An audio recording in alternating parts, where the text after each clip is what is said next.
je suis intervenu en séance plénière de la conférence sur le futur de l'Europe à l'occasion du panel Économie plus forte, justice sociale, emploi.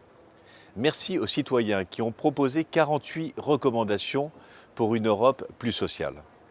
Dans ce débat, j'ai porté la parole du Comité européen des régions qui a adopté la semaine dernière à Marseille un manifeste en présence de 3000 élus locaux. L'Europe doit écouter ses super citoyens, le million d'élus locaux, mobilisés 7 jours sur 7 au contact des besoins, des souffrances des 467 millions d'Européens. J'ai un regret, l'oubli de la cohésion territoriale dans les propositions des citoyens. Personne ne doit être laissé sur le bord de la route. Il faut consolider le deuxième budget de l'Union européenne destiné à réduire les inégalités entre les régions et au sein même des régions. Autre revendication prioritaire du Comité européen des régions. Premièrement, sortir les investissements de long terme, par exemple dans les domaines des transports et de l'éducation, du calcul des déficits du pacte de stabilité.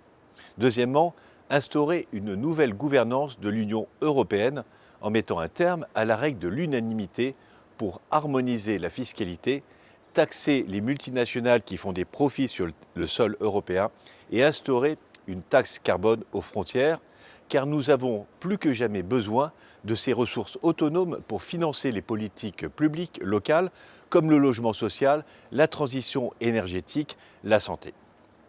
L'Union européenne, fondée sur la démocratie et ses piliers sociaux, est détestée par les dictateurs.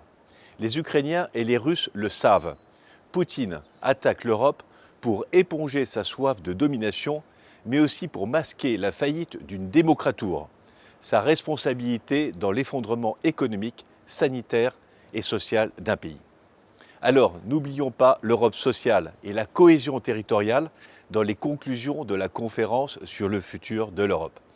Soyons à la hauteur de nos ambitions, des attentes des citoyens, des terroirs, des territoires, des 100 000 villes, villages et régions de l'Union européenne.